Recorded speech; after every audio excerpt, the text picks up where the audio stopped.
Genèse chapitre 1er. Genèse chapitre 1, du 1er au 10e verset. Je lis au nom de Jésus-Christ. Amen. Au commencement, Dieu créa les cieux et la terre. La terre était informe et vide, et il y avait des ténèbres à la surface de l'abîme. Et l'Esprit de Dieu se mouvait au-dessus des eaux. Dieu dit, que la lumière soit, et la lumière fut. Dieu vit que la lumière était bonne, et Dieu sépara la lumière d'avec les ténèbres. Dieu appela la lumière jour, et appela les ténèbres nuit. Ainsi il y eut un soir et il y eut un matin. Ce fut le premier jour. Dieu dit qu'il y ait une étendue entre les eaux, et qu'elle sépare les eaux d'avec les eaux. Et Dieu fit l'étendue, et sépara les eaux qui sont au-dessus de l'étendue d'avec les eaux qui sont au-dessus de l'étendue. Et cela fut ainsi. Dieu appela l'étendue ciel, ainsi il y eut un soir, il y eut un matin, ce fut le second jour. Dieu dit que les eaux qui sont au-dessus du ciel se rassemblent en un seul lieu, et que le sec paraisse, et cela fut ainsi. Dieu appela le sec terre, et appela l'amas des eaux mer. Dieu vit que cela était bon.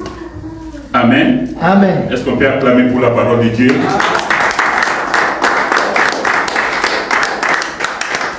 Alléluia. Amen. Avant de commencer avec ce que le Seigneur a mis dans mon cœur, je vais nous demander de nous lever, de nous saluer, parce qu'au début nous nous sommes salués, mais on était peu de gens. Lève-toi, va saluer ton frère, va saluer ta soeur, pose-lui la question, demande-lui son nom, pose-lui la question s'il va bien, si c'est porte bien. Alléluia.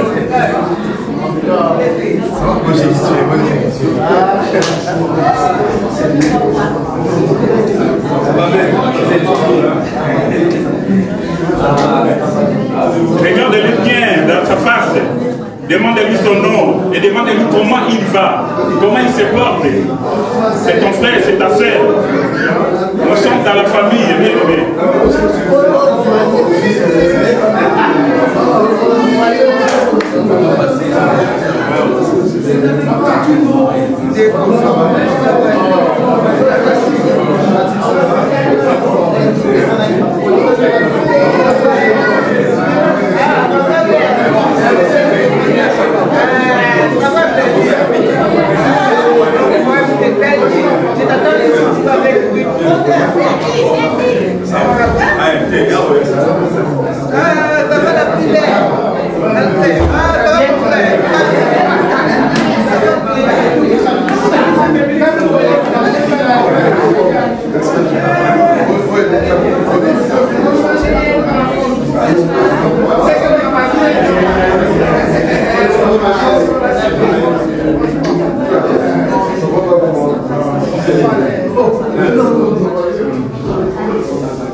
Amen, amen. Amen.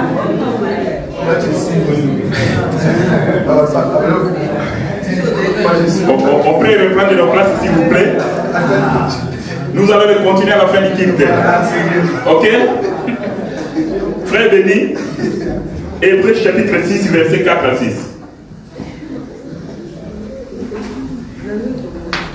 Hébreux chapitre 6, verset 4 à 6. Hébreux. Car il est impossible que ceux qui ont été une fois éclairés, qui ont goûté le don céleste, qui ont eu part au Saint-Esprit, qui ont goûté la bonne parole de Dieu et les puissances du siècle à venir, et qui sont tombés, sont encore renouvelés et amenés à la repentance, puisqu'ils crucifient pour leur part le Fils de Dieu et l'exposent à l'ignominie. Amen. Amen. Amen. Amen. Oui, bien aimé, aujourd'hui nous allons parler d'un thème question, parce que c'est une question qui nous a été posée, et nous avons dit que nous allons partager cela avec les enfants de Dieu. Alléluia. C'est très important. Voilà pourquoi j'ai dit. Donc, c'est un enseignement question. Alléluia. Donc nous tous, nous avons ce devoir-là de répondre à cette question-là librement, en ligne ou quand selon ici les mercredis ou bien les vendredis, pour répondre à cette question-là. Parce que c'est une question qui divise aussi les gens. Alléluia. Est-ce qu'un enfant de Dieu, un chrétien, peut perdre le Saint-Esprit? Non. Non. Moi je dis non. Ok.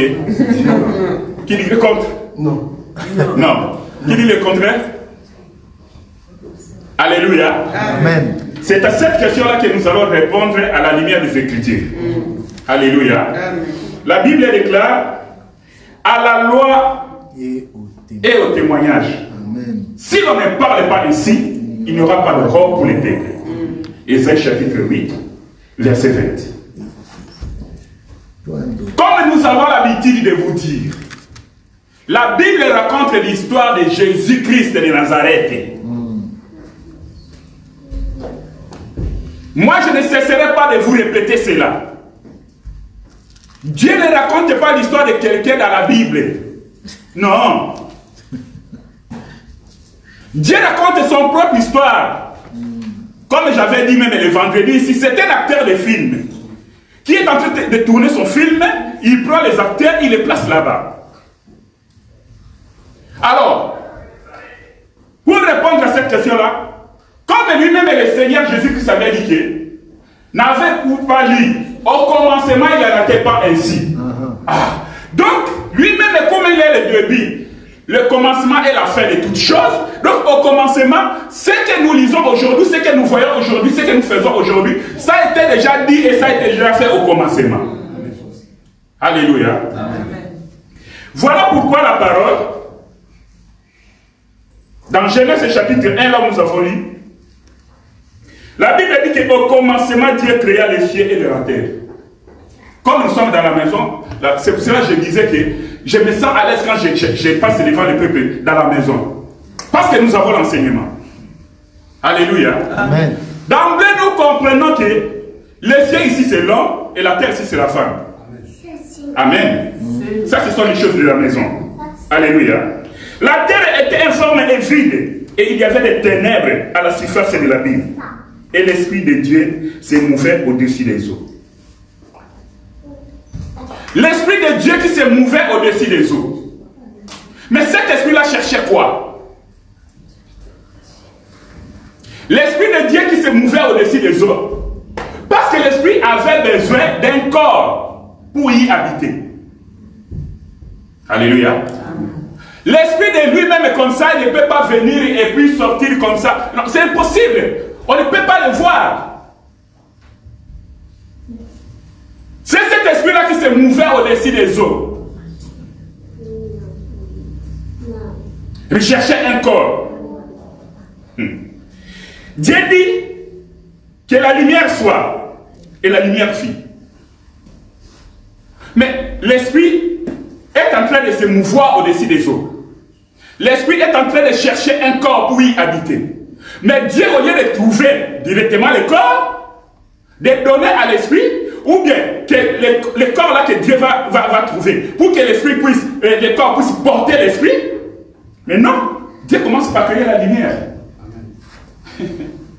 C'est très intéressant. Dieu commence par créer la lumière.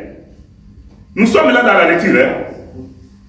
Dieu dit que la lumière était bonne et Dieu sépara la lumière d'avec les ténèbres. Ah! Donc, il y avait les ténèbres aussi. Quand Dieu a créé la lumière, les ténèbres étaient aussi là.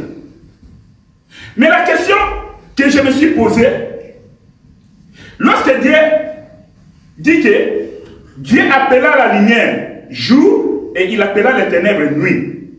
Ainsi, il y eut un soir et il y eut un matin et ce fut le premier jour.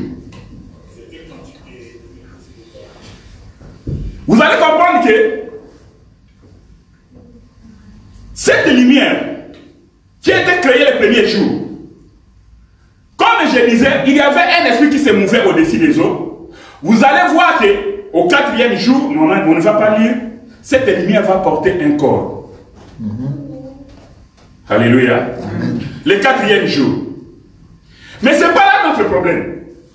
Maintenant, lorsqu'il appelle la lumière jour et il appelle les ténèbres la nuit, la Bible dit qu'il y a un soir et il y a un matin.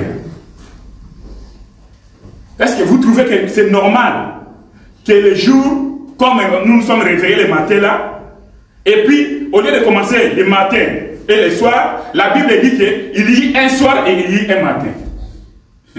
Alléluia. C'est-à-dire là, je comprends bien lorsque Dieu dit que mes pensées ne sont pas vos pensées. De la même façon que les cieux sont séparés de la terre, c'est comme ça que mes pensées sont séparées de vos pensées. Voilà pourquoi nous disons toujours, quand nous lisons la Bible, on ne lit pas la Bible comme un journal. Amen. Parce que les choses de Dieu, il faut avoir l'esprit de Dieu pour les comprendre. Dieu, c'est un esprit. Alors, pour comprendre Dieu, et puis pour faire comprendre au peuple Dieu, il faut un langage spirituel. Alléluia. Amen. Il y a un soir, il y a un matin. Donc, les jours commencent avec par les soirs, ou bien avec les soirs. Les jours ne commencent pas le matin. Voilà pourquoi le Seigneur Jésus-Christ, pour mourir à la croix, il devait faire appel aux ténèbres. Alléluia. Il devait faire appel aux ténèbres. Pour que l'écriture soit accomplie, pour que la prophétie soit accomplie, il faut que les ténèbres soient présentes. Il faut que les soirs soient présents. Alléluia. Nous évoluons. Dieu dit qu'il y a l'étendue entre les eaux et qu'il sépare les eaux d'avec les eaux. Oh. Mais nous avons les eaux. Mais Dieu veut séparer des eaux, ça veut dire quoi? Quand il sépare les eaux, mais pour séparer les eaux, Dieu va créer l'étendue. Est-ce que vous voyez cela? Or, l'étendue, c'est les cieux. L'étendue ici, c'est l'échelle de Jacob. Or, nous savons que les eaux, c'est tout un peuple. Alléluia. Apocalypse chapitre 17. C'est là où on parle des eaux qui c'est un peuple.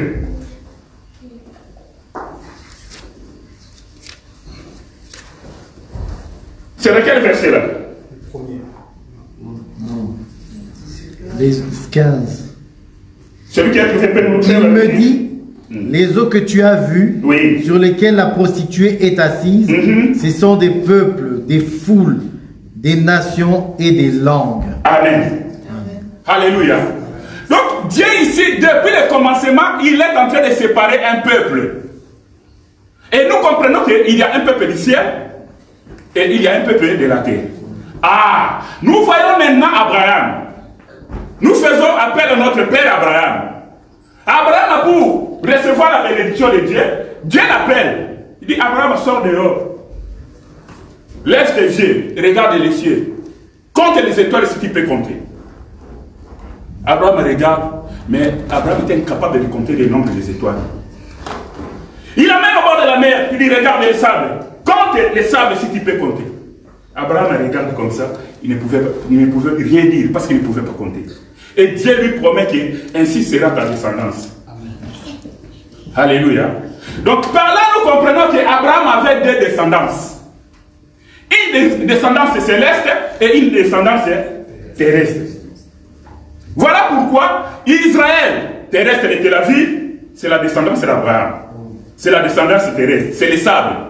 Et nous, aujourd'hui, nous sommes la descendance d'Abraham parce que nous sommes le peuple du ciel. Nous sommes des étoiles. Amen.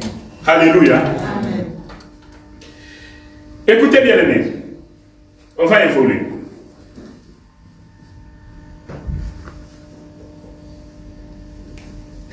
Et Dieu fit l'étendue et il sépara les eaux qui sont au-dessus de l'étendue avec les eaux qui sont au-dessus de l'étendue. Et cela fit ainsi. Dieu appela l'étendue ciel. Ainsi, il y eut un soir, il y eut un matin, ce fut le second jour. Dieu dit que les eaux qui sont au-dessous du ciel se rassemblent à un seul lieu et que les secs apparaissent, et cela fit ainsi.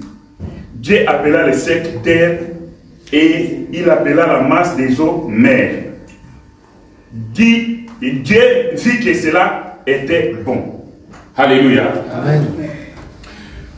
je disais, l'Esprit de Dieu qui s'est mouvé au-dessus des eaux cherchait un corps. En d'autres termes, cet esprit cherchait un peuple. Mais nous avons les eaux. Or, sous cette eau-là, il y avait de la terre. Mais cette terre-là était sous l'eau. Cette terre-là était entourée des eaux. Donc, selon l'autoroute que moi je vais prendre, je vais dire qu'il y avait un peuple.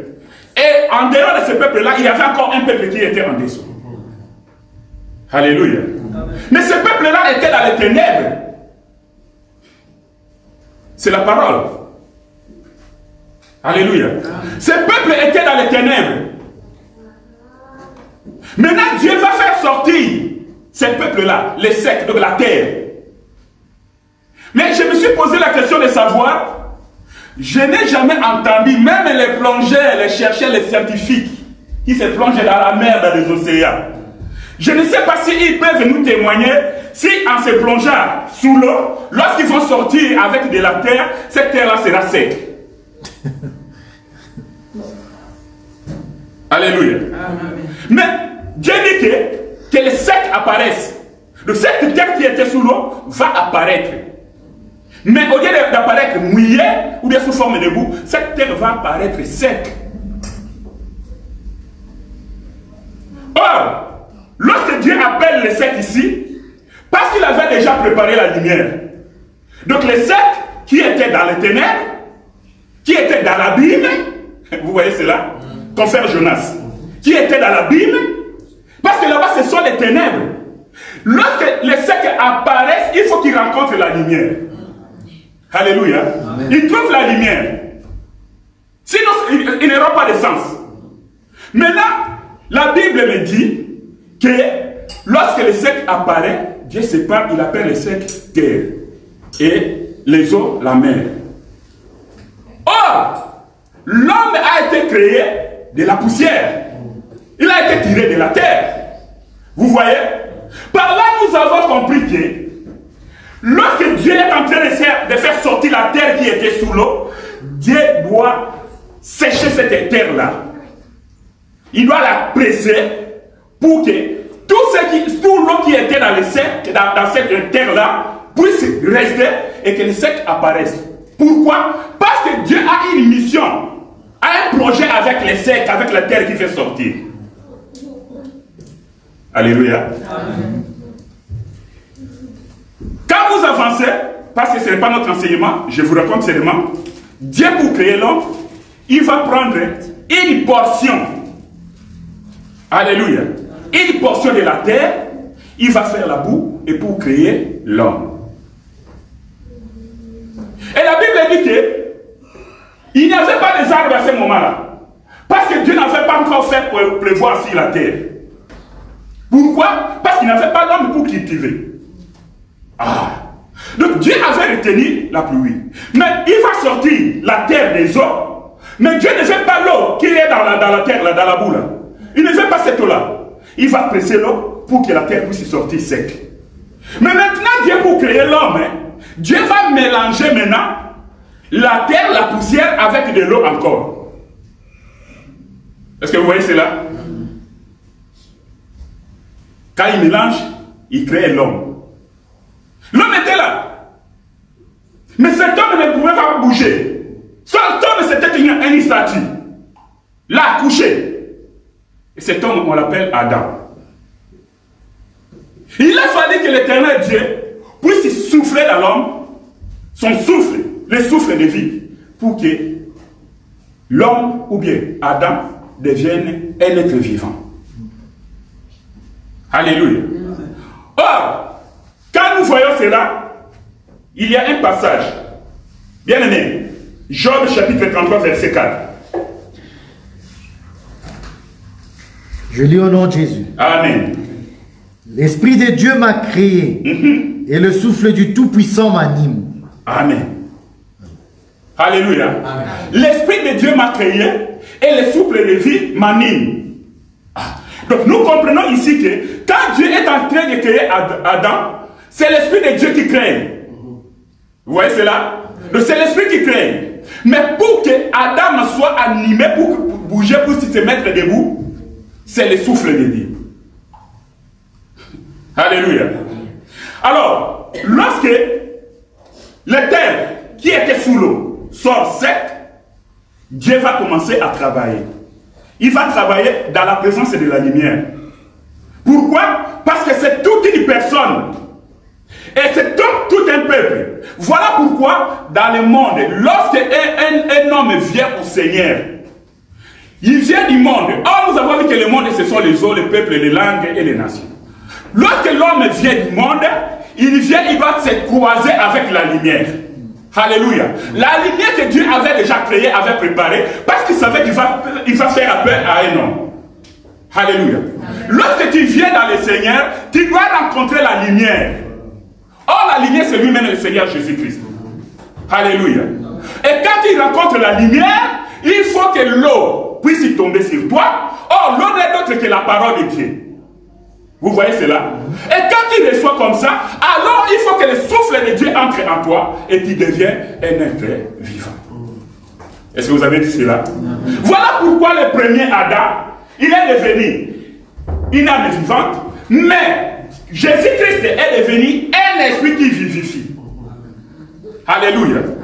Donc, nous comprenons aussi que lorsque le sec apparaît, parce que Dieu n'a pas permis que l'eau puisse le sec, la terre qui était sous l'eau, puisse sortir avec de l'eau, c'est-à-dire Dieu a apprécié l'eau, il l'a rendu sec. Donc, en d'autres termes, il a tué. Il a tué pourquoi? Parce qu'il doit lui donner une autre vie. Alléluia. Voilà pourquoi, par les eaux de baptême, nous mourons avec Jésus-Christ. Et quand nous sortons des eaux de baptême, nous ressuscitons avec lui. Amen. Alléluia. Amen. Dieu va permettre cela, comme je disais, qu'il est en train de raconter, de tourner son film. Il est en train de faire son propre histoire. Un homme, quand il reçoit le souffle de vie, il devient un être vivant. Là, nous parlons d'Adam.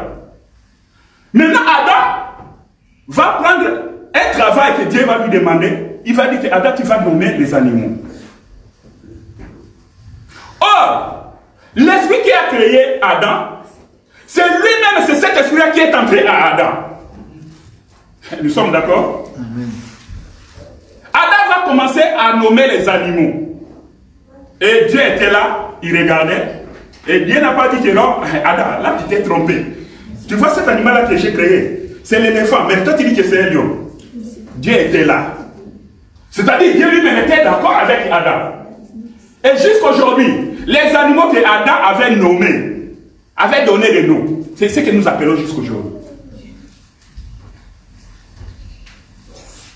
Maintenant, il y a une chose.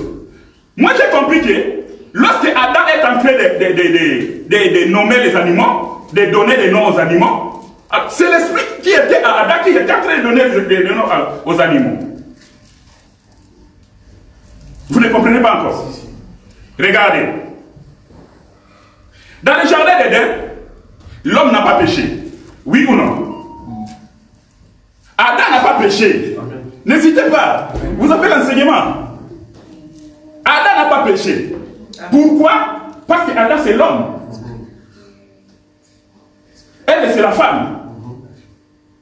En d'autres termes, Adam n'a pas péché. Ce n'est pas parce que Adam était vigoureux, était comment. Non. Parce que l'Adam c'est l'esprit. Et elle c'est le corps. Donc, le corps pêche, mais l'esprit ne pêche pas. Alléluia. Amen. Donc, Ève comme le corps d'Adam, voilà pourquoi Ève va pécher, mais Adam ne va pas pécher. Vous voyez cela? Amen. Donc, nous comprenons que Ève, le corps, c'est la femme, et l'esprit, c'est l'homme.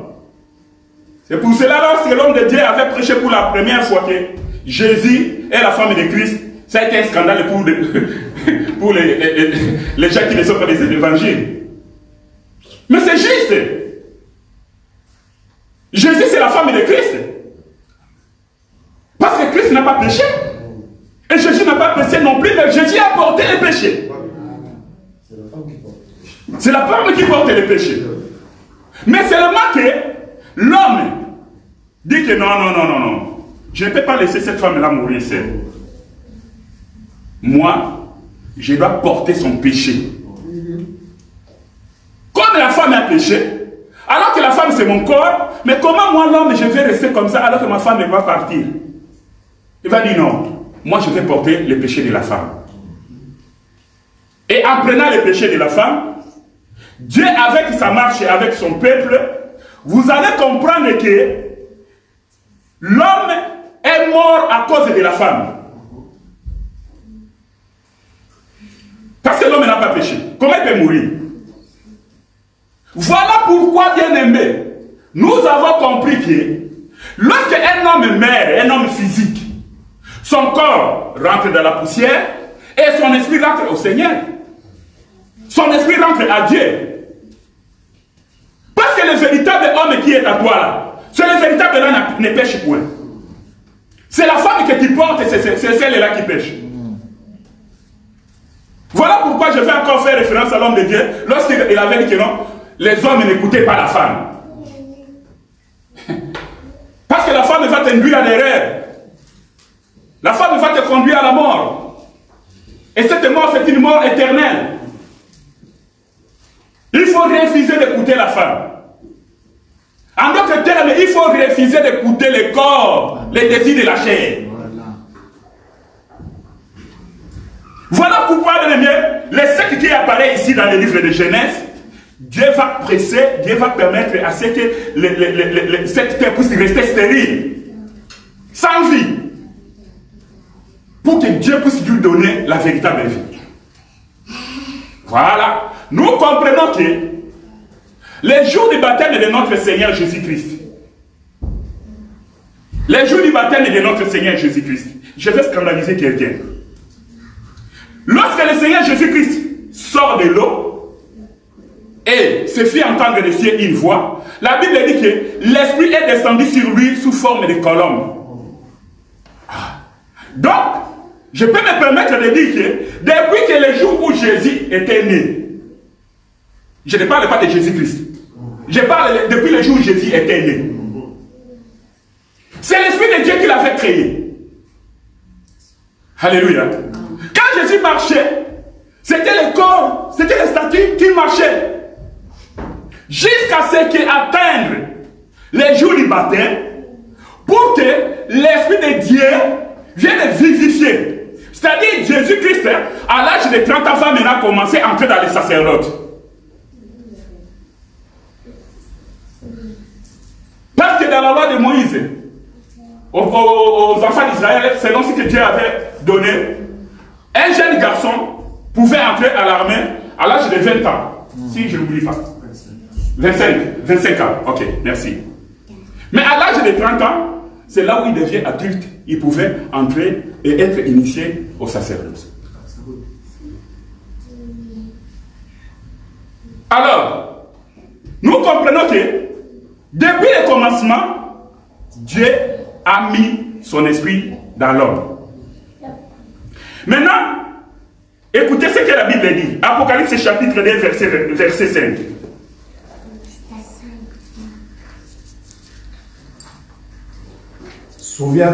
Souviens-toi donc d'où tu es tombé. Répands-toi et pratique tes premières œuvres. Sinon, je viendrai à toi et j'ôterai ton chandelier de sa place, à moins que tu ne te répandes. Amen. Donc nous comprenons que ici, Dieu est en train de s'adresser à l'église. L'église d'Éphèse. Dieu sait que nous sommes les enfants de Dieu. Et la Bible dit qu'un enfant de Dieu ne pêche pas. Nous ne pêchons pas pourquoi? Parce que nous avons l'Esprit de Dieu en nous. Mais s'il arrivait que tu puisses tomber, tu dois te repentir vite. Et tu dois te relever pour continuer la marche. Parce que nous étions dans les ténèbres. L'Éternel Dieu est venu nous chercher. Il nous a menés des ténèbres à son admirable lumière. Est-ce que vous voyez cela? Ah, c'est le secret qui a été attiré de dessous des eaux pour être amené à la lumière que Dieu déjà avait créée au commencement.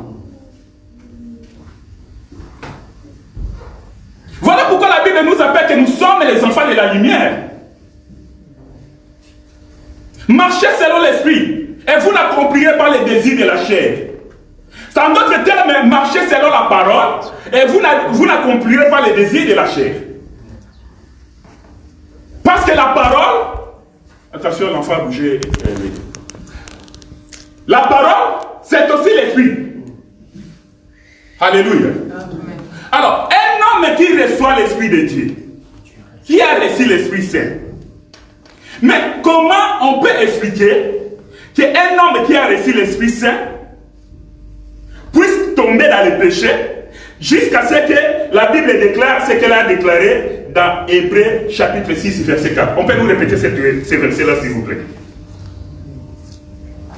Car il est impossible que ceux qui ont été une fois éclairés, qui ont goûté le don céleste, qui ont eu part au Saint-Esprit, qui ont goûté la bonne parole de Dieu et les puissances du siècle à venir, et qui sont tombés, soient encore renouvelés et amenés à la repentance.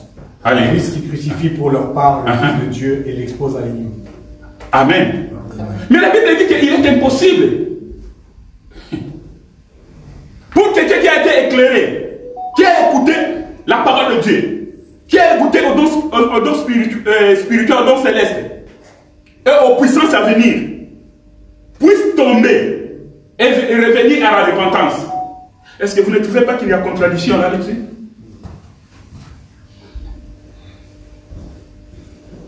Alléluia. Donc voilà pourquoi les enfants de Dieu, je vais vous exhorter maintenant. Comme nous sommes au temps de la fin, nous voyons ce qui se passe sous nos yeux. Nous ne sommes pas étrangers à ces choses. Les gens du monde, oui, ils ne comprennent pas parce qu'ils ne connaissent pas Dieu. L'Esprit de Dieu habite en nous. Nous le connaissons. Mais ceux du monde ne le connaissent pas parce qu'ils n'ont pas vu. Mais nous avons vu. Il vit en nous, il vit avec nous. Nous devons être prudents, nous devons beaucoup faire attention parce que nous sommes témoins de ces choses-là. Comment? Parce que nous avons la prophétie et nous sommes en train de vivre l'accomplissement de la prophétie de l'autre côté. Voilà pourquoi il est très difficile qu'un enfant de Dieu qui a reçu le Seigneur Jésus-Christ comme Seigneur et Sauveur, qui a écouté la parole, qui a reçu le Saint-Esprit, s'il tombe dans l'apostasie, c'est là où la Bible dit qu'il est impossible qu'il revienne à la repentance.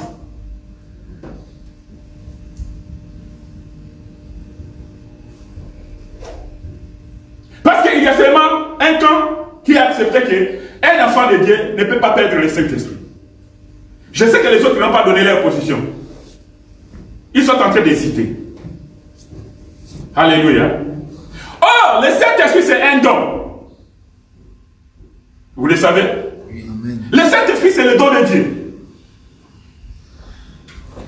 Écoutez. On va prendre Éphésiens, chapitre 4, verset 30. N'attristez pas le Saint-Esprit de Dieu, par lequel vous avez été scellés pour le jour de la rédemption. Amen. Amen. N'attristez pas le Saint-Esprit. Le Saint-Esprit que nous avons reçu, c'est l'Esprit qui nous communique la joie. Comme disait le président du culte. Il nous donne la joie, il nous communique la joie. Voilà pourquoi j'ai toujours l'habitude de dire, lorsque quelqu'un vient au Seigneur, la première des choses, les miracles qui s'opèrent, c'est la conversion. Alléluia. La conversion, c'est le premier miracle qui s'est fait, d'abandonner le mal pour accepter la lumière. D'accepter de mourir pour embrasser la lumière. De quitter les ténèbres pour vivre dans la lumière. Et le Saint-Esprit marche avec nous. La première des choses que le Saint-Esprit amène dans la vie de l'enfant de Dieu, c'est la paix du cœur. Alléluia. C'est la paix du cœur. Je te dis, le Saint-Esprit, lorsqu'il apporte la paix, et cette paix-là est accompagnée de la joie. Voilà pourquoi nous autres, nous sommes, comme disait un bien-aimé, nous sommes des fous de Jésus. Je peux avoir des problèmes, je peux avoir des difficultés, mais si je ne te parle pas, tu ne sauras pas que je suis dans des problèmes. Parce que j'ai la paix du Seigneur. Je suis dans la joie, je suis dans la présence du Seigneur. Qu'est-ce qui fait que malgré les problèmes que tu traverses, malgré les difficultés, que tu sois toujours rayonnant, joyeux quand on se rencontre, et tu as la paix du cœur? Bien que tu sais que tu as une fatigue là, très. Bon, je ne sais pas quelle quantité, mais tu sais que, oui, je vais payer ça. Le Seigneur me fera grâce. Parce que tu as la paix du Seigneur. Alors, le Saint-Esprit qui nous conduit, le Saint-Esprit qui marche avec nous, parce qu'il y a une différence entre l'Esprit de Dieu sur l'Esprit Saint, sur l'Esprit Saint, ou bien l'Esprit de Dieu, avec, et le Saint-Esprit en. Alléluia. Aujourd'hui, à l'heure où nous parlons, c'est le Saint-Esprit qui nous conduit. Nous sommes en train de marcher avec le Saint-Esprit dans la vie de tout et chacun de nous. Et tu dois savoir, en tant qu'un enfant de Dieu, quand il pêche, quand il tombe, à ce moment, le Saint-Esprit est attristé. Il est attristé. Il y a un débat qui se passe, qu'un enfant de Dieu peut perdre le Saint-Esprit. Les gens ont dit non. Mais comment un enfant de Dieu peut tomber dans le péché et demeurer dans le péché et que le Saint-Esprit continue à demeurer en nous? Est-ce qu'on peut justifier cela? Nous devons être prudents. La Bible dit que soyez prudents comme le serpent et humbles comme la colombe. Le serpent, normalement, il a une mauvaise image. Le serpent. Parce qu'au jardin d'Éden, dans le jardin d'Éden, là nous voyons que c'est le serpent qui est venu tenter, faire tomber la femme. L'image du serpent était gâtée. Mais nous, dans cet évangile, nous disons que le serpent n'est pas toujours l'image du diable. Amen. Alléluia. Amen. La Bible nous demande d'être prudent comme le serpent. Mais dans cette prudence-là, il faut avoir l'humilité. Il faut être humble. Un enfant de Dieu qui n'a pas l'humilité, il n'a pas l'esprit de Dieu en lui. Alléluia. Il y a des gens qui n'ont jamais vu les serpents. Nous sommes des villageois, nous avons vécu dans la forêt, nous avons vu toutes sortes de serpents. Alléluia. Vous savez comment le serpent marche? Le serpent, il marche comme ça, sa tête est comme ça. Mais lorsque le serpent est en train de se déplacer comme ça, il surveille devant lui, il surveille à gauche, il surveille à droite, il surveille même derrière son dos. Le serpent, quand il se déplace, très prudent. Surtout celui qu'on appelle cobra. Alléluia. Quand cobra se met debout comme ça, il met sa tête comme ça. Vous voyez qu'il regarde seulement l'adversaire qui est devant lui. Passe derrière lui. Quand il veut toucher comme ça, il tourne directement parce qu'il te voit. La prudence. Nous les enfants de Dieu, nous sommes invités à être prudents. À être prudents à tout ce qui nous entoure. À tout ce que nous voulons faire. Là où nous voulons mettre notre pied. Et là, je vais inviter cette créature qu'on appelle le caméléon. Vous connaissez le caméléon?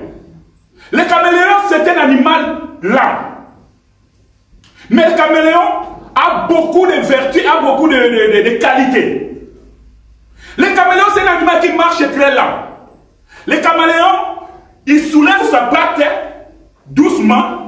Il regarde bien là où il va poser sa patte. Vous voyez? Le caméléon ne pose pas sa patte n'importe où, bien aimé. Voilà pourquoi un enfant de Dieu, tes pattes qui sont des pieds, parce que tu es un être humain, ne peut pas t'amener n'importe où. Tu dois savoir là où tu dois poser ton pied. En dehors de ça, le caméléon, avec ses yeux-là, il a des yeux, des gros yeux comme ça. Ça tourne comme des phares. Le caméléon contrôle devant, contrôle à côté et contrôle même derrière lui. Puisque le caméléon, je ne sais pas si ses yeux ont quel angle là. Ça 190, 190 degrés. Ça peut tourner comme ça, tout autour de lui. Les yeux du caméléon. 360. Hein? 360.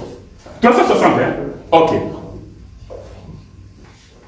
Le caméléon, avec ses yeux, il soulève sa patte. Pendant qu'il soulève sa patte, ses yeux sont en train de tourner tout autour. Et il regarde là où il va poser sa patte.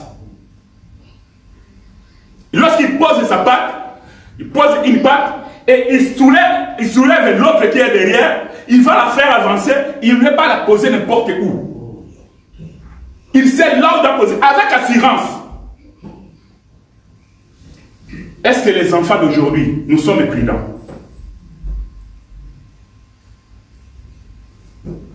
Est-ce que nous, aujourd'hui, dans l'église, est-ce que nous sommes humbles?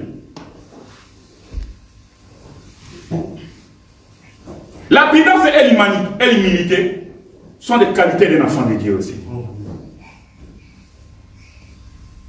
Nous devons beaucoup faire attention. Parce que lorsque les choses qui viennent du monde, tu viens au Seigneur avec ces choses-là, comme je disais tantôt, donc le Seigneur doit te tuer. Le Seigneur va enlever tout ce qui est du monde. Mais toi-même, tu dois participer. Ne croyez pas que quand il vient comme ça, le Saint-Esprit va opérer le miracle. Directement, non. Il entre à toi, mais c'est au travers de l'enseignement. Au travers de l'enseignement, tout homme qui vient du monde, parce que tu as rencontré la lumière, parce que tu reçois l'eau, qui est la parole de Dieu, toi aussi tu dois faire ta part. Alléluia. Amen. Parce que tu es déjà mort. Et la mort là qu'on dit, c'est tu es mort au péché. Mais quelqu'un qui est déjà mort, comment il va encore pécher? Physiquement, quand nous voyons les cadavres, des cadavres dans des morgues, comment un cadavre peut encore se lever pour pécher? Un mort ne peut pas commettre le péché. Donc, si tu es un enfant de Dieu et que tu vis dans le péché, c'est-à-dire que tu n'étais pas mort. Alléluia. Amen. Donc, tu as ta vie qui est amenée du monde. Mais tu es au milieu des gens qui étaient morts. Voilà pourquoi nous comprenons pourquoi l'homme de Dieu, Paul pouvait dire, ce n'est plus moi qui vis, c'est Christ qui vit en. Parce que Paul avait compris que non, je suis mort. Je ne suis plus moi. Et quand nous regardons la vie de Paul, depuis qu'il avait rencontré le Seigneur, depuis qu'il était mort, Paul en a pris depuis ce qu'il faisait avant. Une conversion totale. Paul a marché avec le Seigneur, reconnaissant cela, et Dieu l'a pris comme un instrument qu'il avait choisi depuis longtemps. Et personne ne savait que Paul serait être un instrument entre les mains du Seigneur. Voilà pourquoi nous disons toujours, ne néglige pas la personne qui est à côté de toi. Ne minimise personne. Même aujourd'hui, nous voyons nos bien-aimés qui sont encore dans le monde, comme nous avons l'habitude de dire. Ils ne faut pas se moquer d'eux. Parce que vous ne savez pas ce que Dieu a avec comme projet. Vous ne savez pas les plans de Dieu dans leur vie. Qui pouvait croire que Paul, un brigand qu'on peut dire, parce qu'il a participé à des morts déjà, il a arrêté les chrétiens, il a fait mourir, il les a jetés en prison, il les a frappés, flagellés. À l'époque, ce n'est pas... Aujourd'hui, on les donne les fouets, surtout en Europe ici. Demandez nos parents, à l'époque de la colonisation, ils vont te dire ce que signifiait les fouets. Paul, quand Paul présentait dans une ville, après avoir rencontré le Seigneur Jésus, qui pouvait l'accepter? Tout le monde fouillait. Voilà pourquoi, bien aimé, quand tu viens même ton frère tomber dans les péchés, ne les rejette pas. Exhorte ton frère, exhorte ta sœur, pour que nous puissions continuer la marche. Alléluia. Nous sommes des soldats de Christ. Et sur cette terre, nous sommes dans la bataille. Dans la marche chrétienne, c'est-à-dire nous sommes dans la bataille. Et pendant la bataille, dans un combat, il y a des gens qui seront blessés, il y a des gens qui vont tomber. Mais nous qui sommes là, ceux qui sont forts, voilà pourquoi la Bible dit que les forts doivent supporter les faibles. Alléluia. Quand ton compagnon de lutte tombe, il faut le prendre, le relever et continuer. Nous sommes dans un combat où ce combat-là va terminer le jour où le Seigneur va nous rappeler. Le jour où l'Éternel Dieu va prendre son souffle de vie. Les problèmes que nous avons trouvés dans ce monde, nous allons partir et nous allons laisser les problèmes. Mais pourquoi tu es découragé? Pourquoi tu as peur? Tu as le Saint-Esprit en toi. Tu es un enfant de Dieu. Voilà pourquoi, bien aimé, la parole de Dieu, qui peut me séparer de l'amour de Christ? La faim, la maladie, les difficultés, les problèmes de ce monde, les factures, les mariages, la stérilité? Non. Que rien ne te sépare de l'amour de Christ.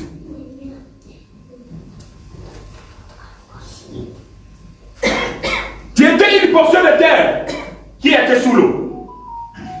Dieu t'a fait sortir. Mais il t'a pressé pour enlever tout ce qui était en toi. Pour donner une autre eau. Et cette eau-là, c'est toi qui t'a purifié, qui t'a donné une nouvelle vie. Voilà pourquoi la Bible dit que nous devons marcher à nouveauté de vie. Parce que notre vie ancienne est passée, notre vie ancienne est enterrée, nous sommes devenus de nouvelles créatures. Nous devons marcher à nouveauté de vie.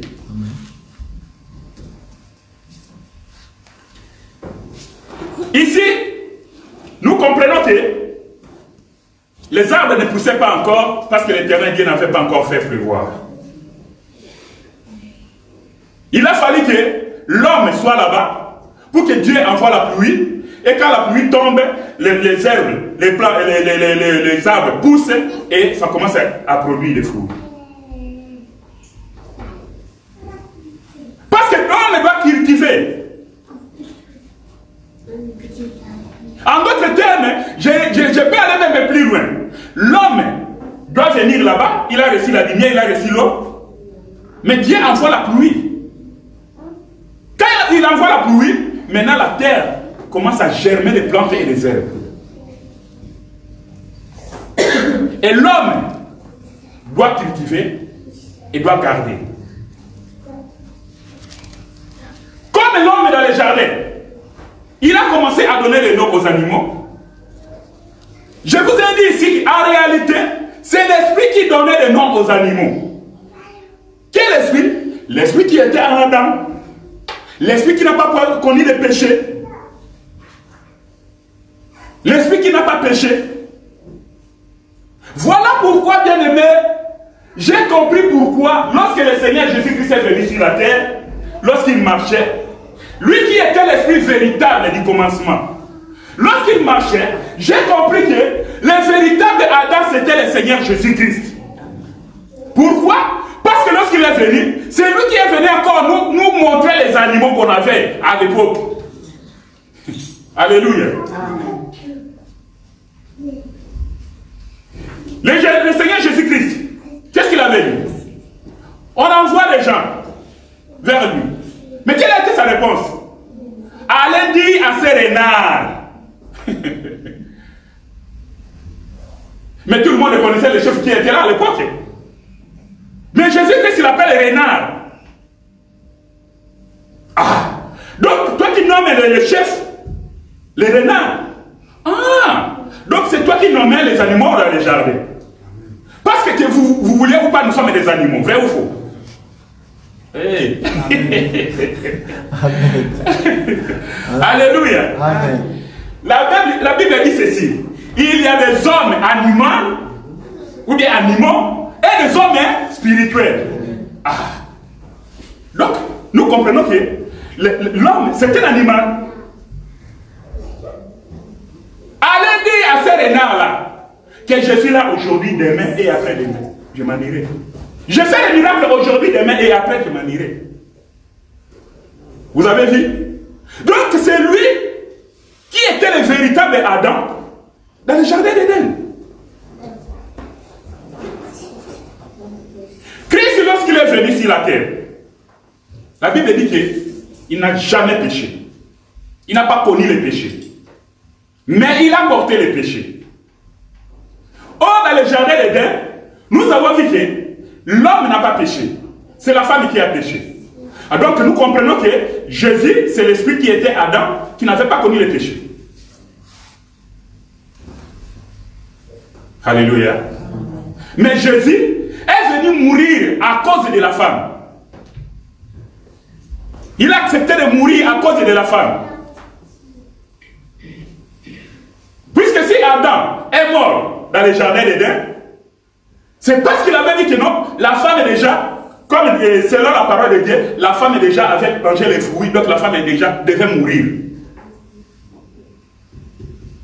Mais quand nous regardons noir sur blanc dans les Écritures comme ça, dans la doctrine, il est difficile de prouver que Adam était mort dans le jardin d'Éden.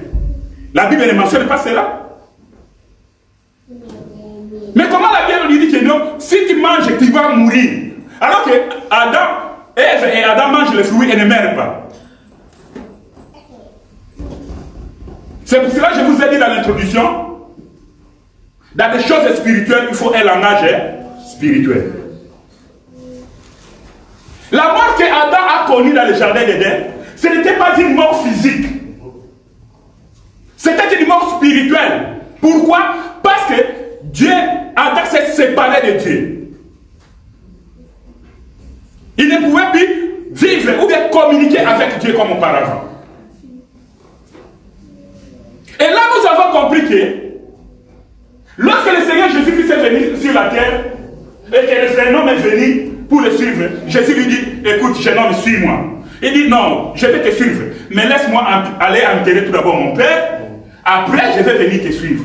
Et Jésus-Christ va répondre, laissez les morts enterrer les morts. Ah, donc nous comprenons qu'il y a des morts, mais qu'il y a des morts vivants. Il y a un homme qui est en train de marcher, vous voyez qu'il est vivant, il est un homme. Ah, mon frère, bonjour, bonjour. Il te dit même bonjour. Il te salue même. Mais c'est un homme mort. Mais nous, qui avons le Saint-Esprit, la Bible déclare que le Saint-Esprit témoigne que nous sommes des fils de Dieu. Alléluia. Et voilà pourquoi j'ai l'habitude de dire, lorsque j'ai conduit la présidence ici, qu'il faut toujours être conscient que tu es un enfant de Dieu, tu es le fils de Dieu. Tu n'es pas n'importe qui bien aimé.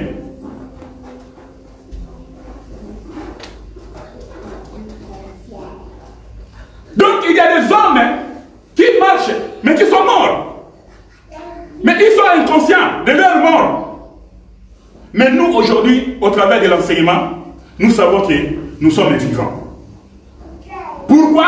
Parce que nous avons l'enseignement et nous avons compris que celui qui a le Fils a la vie.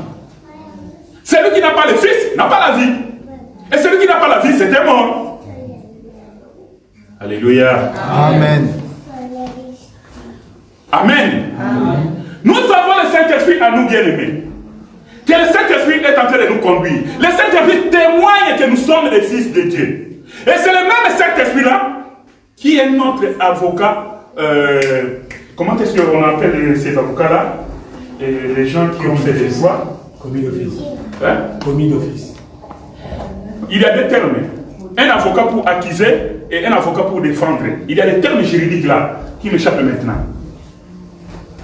Alléluia. Donc le Saint-Esprit est témoin.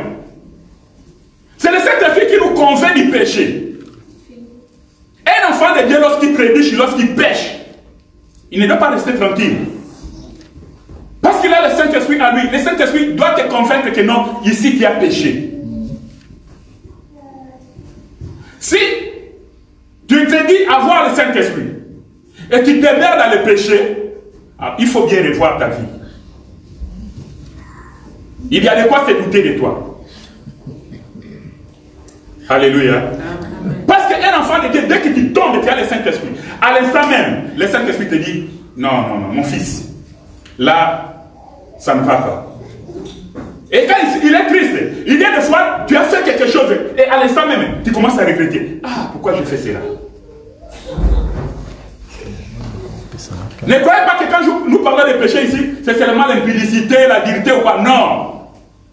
Tu peux insulter quelqu'un. Instantanément comme ça, boum. Et du coup, ah, Seigneur, pardonne-moi. Ça n'est pas arrivé à quelqu'un ici? Oui. Alors, qui fait ce travail? C'est le Saint-Esprit. Alléluia. Amen. Voilà pourquoi, bien aimé, nous étions dans le monde. C'était l'introduction. Je vais m'arrêter ici. Nous étions dans le monde. Le Seigneur Jésus est venu nous chercher. Il nous a appelés. Il nous a lavés par une eau pure. Il nous a purifiés. Il nous a sanctifiés. Il nous a donné le Saint-Esprit pour que nous puissions marcher dans la sanctification. Amen. Voilà pourquoi la Bible déclare: cherchez la paix avec tous et la sanctification, sans laquelle personne ne verra le Seigneur. On ne néglige pas. La sanctification, oui. Tu cherches la sanctification. Tu cherches à contrôler ta manière de marcher. Est-ce que tu es en paix avec tout le monde? Parce qu'au milieu de nous avons des enfants de Dieu qui ont pris des décisions fermes et disent que non, je ne vais plus lui parler. Jusqu'au jour où je vais mourir. Ou bien jusqu'au jour où tu vas mourir. Ne m'adresse pas la parole. Mais tu cherches à marcher dans la sanctification. La Bible dit ne cherchez pas seulement la sanctification. Mais il faut chercher tout d'abord la paix. Et ce n'est pas avec tes amis, avec tes camarades. Tu dois chercher la paix avec tous. Avec ton prochain. Et la sanctification. Et la sanctification. Sans la sanctification, personne ne verra Dieu. Heureux d'un cœur pur. Pourquoi? Parce qu'ils verront Dieu. Alors si tu as le cœur pur, comment tu peux être un ennemi avec ton frère, avec ta soeur? Même dans des églises, comme nous sommes là, il y a des sœurs et des sœurs qui ne se parlent pas entre elles. Ils se disent chrétiens, chrétiennes. Un frère, lorsque nous avons dit on va se saluer ici, tu vas voir dans d'autres églises, je ne parle pas d'ici l'assemblée des élus. Alléluia. Dans d'autres églises, vous allez voir qu'il vient saluer, mais il commence à choisir les gens. Parce qu'il sait qu'avec celui-là, il ne se parle pas, il tourne les deux, il va chercher quelqu'un d'autre de l'autre côté.